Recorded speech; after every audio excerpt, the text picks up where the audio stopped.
Has your child's unique hobby ever saved someone's life? When you're a parent of an autistic child, you learn to embrace their obsessions. For my 10-year-old son, it was nunchucks. Not video games, dinosaurs, or trains. Nunchucks. He practiced 4 hours every day in our garage, the same moves over and over until his hands calloused. Other dads were teaching their kids baseball. I was watching my kid spin deadly weapons around like a mini Bruce Lee. Honestly, I thought it was incredible. His teachers kept suggesting we redirect his energy into something more appropriate, but I always defended him. If it made him happy, then it was good for me. I just never thought his obsession would save multiple lives. My son had a girlfriend at school. I say girlfriend in quotes because they're 10, so it's not a real relationship. But they were both autistic and understood each other in a way other kids didn't. They'd hold hands at recess, share their snacks, sit together at lunch. It was innocent and sweet, and my wife and I thought it was harmless. But then this 13-year-old kid from the older class started hitting on her. My son told me the kid kept following her around, asking her to be his girlfriend, getting angry when she said no. She rejected him over and over, but he wouldn't stop.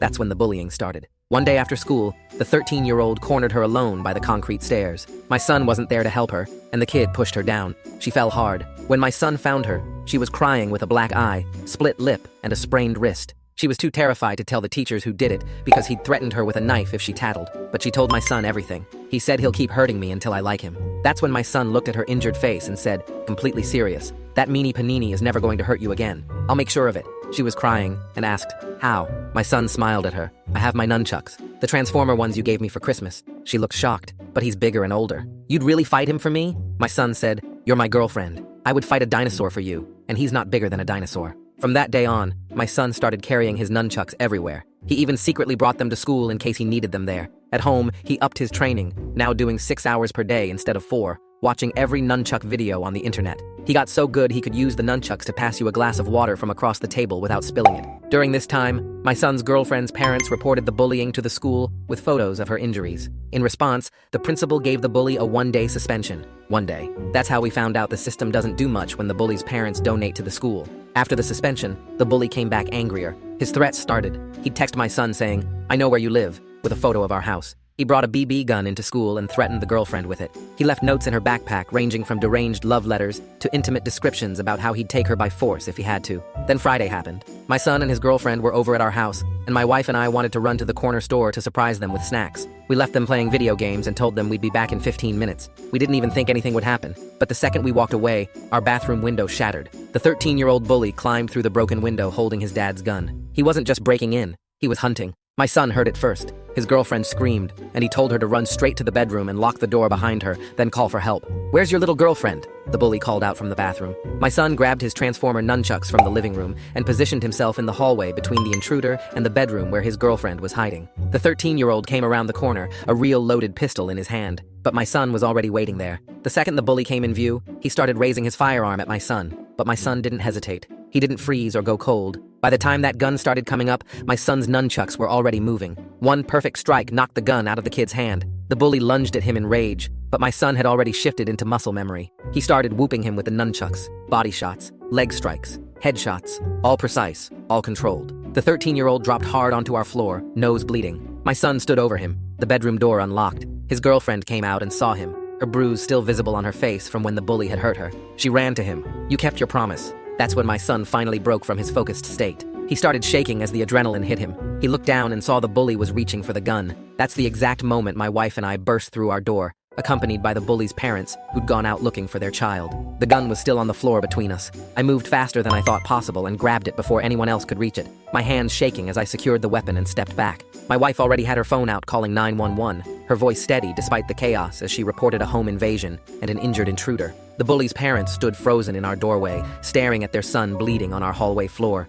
his nose clearly broken and his face swelling from where my son's nunchucks had connected. My son still held the Transformer nunchucks in his hands, standing over the bully like a guard, but his whole body was trembling now that the adrenaline was wearing off. His girlfriend clung to my wife's side, her face showing the fading bruise from when this same boy had pushed her down the concrete stairs weeks ago. The bully's mother started crying and tried to rush forward, but I held up my hand and told everyone to stay back until the police arrived.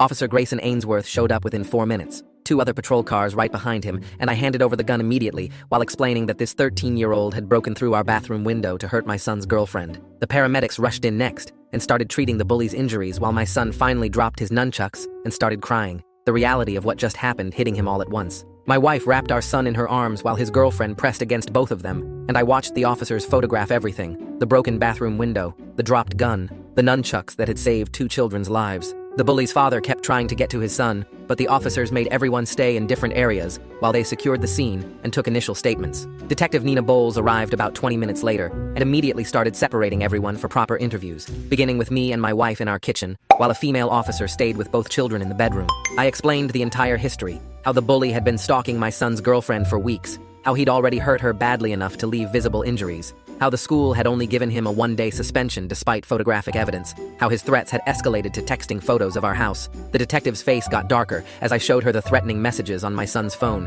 including the picture of our home that the bully had sent days earlier with the text saying he knew where we lived. She photographed everything on her own phone and asked why we hadn't reported the threats to police before tonight, and I had to admit we'd trusted the school to handle it after the girlfriend's parents made their official report to the principal. The paramedics loaded the bully onto a stretcher and transported him to the hospital with a police escort. His injuries, including what looked like a broken nose, possible head injury, and multiple marks from the nunchuck strikes all over his body. His parents followed in their car after giving brief statements, the mother still crying and the father looking completely shocked at what their son had done. Detective Bowles spent over an hour interviewing my son with my wife present and a specialist on video call, using gentle questions to understand exactly what happened from his perspective. My son explained in his straightforward way how he heard the window break, told his girlfriend to hide in the bedroom and call for help, then positioned himself in the hallway because he'd promised to protect her. When the detective asked how he knew what to do with the nunchucks, my son described his 6-hour daily training routine and demonstrated the exact disarming strike he'd used on the intruder. His hands started shaking again during the demonstration, and he suddenly asked if he was in trouble for hurting someone,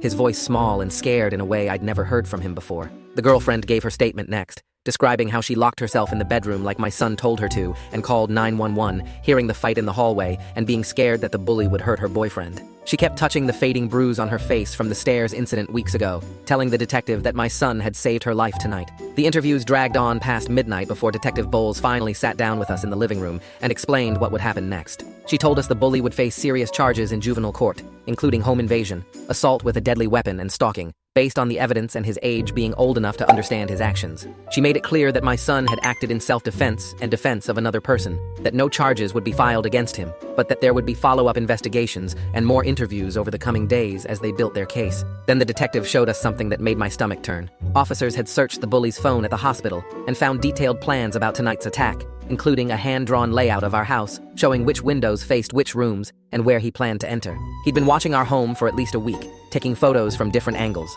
documenting our routines, waiting for the right opportunity when my son and his girlfriend would be alone and easy targets. The detective scrolled through dozens of surveillance photos on her tablet, pictures of our house from across the street, close-ups of our windows, shots of my son and his girlfriend playing in our yard. The planning was detailed and disturbing, showing this wasn't some impulsive act, but a calculated attack by someone who'd been studying us for days. We finally got both children into bed around 2 in the morning, exhausted and traumatized, but physically safe. I thought they'd sleep through from pure exhaustion, but an hour later my son started screaming. I ran to his room and found him sitting up in bed, crying and shaking, saying he kept seeing the bully's face when the nunchucks hit him. My wife and I took turns sitting with him the rest of the night, one of us always in the chair next to his bed while he tried to sleep. Every time he'd start to drift off, he'd jerk awake again, and I realized that winning the physical fight didn't mean my son had escaped without harm from this whole thing. The next morning, I found my son standing in the hallway staring at his nunchucks where the police had photographed them and left them on the floor. He wouldn't go near them or touch them, just stood there looking at them like they'd turned into something dangerous and scary.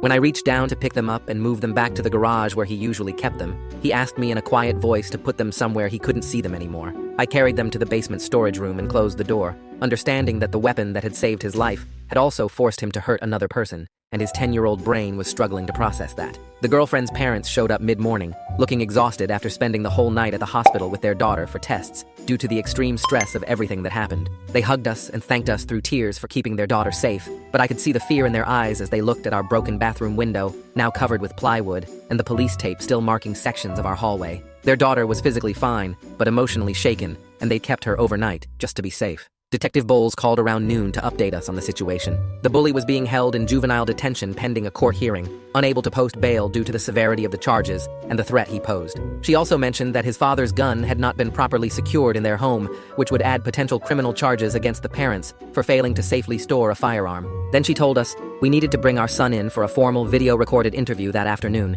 at the police station's special interview room designed for children. At the police station, my son sat in a room decorated with toys and soft furniture, nothing like the cold interrogation rooms you see on TV. Detective Bowles asked him to tell the story again, while a camera recorded everything for the court case. He was calmer today, more controlled in how he described what happened, but he kept asking if the bully could come back to our house. The detective patiently explained multiple times that the boy was locked up in a secure facility and couldn't hurt anyone right now, but my son needed to hear it over and over before he seemed to believe it. After the interview finished, a social worker met with us in a different room to discuss resources for dealing with what both children had experienced. She explained that they would both need therapy to process the trauma, emphasizing that even though my son was the one who defended them, he still went through a situation where someone threatened his life, and he had to use violence for the first time. She said this could be deeply confusing for any child, but especially for one on the autism spectrum who might process the moral complexity of hurting someone in self-defense differently than other kids. We scheduled an emergency appointment with a therapist who worked with childhood trauma and autism, getting a slot for tomorrow morning because the social worker marked our case as urgent priority.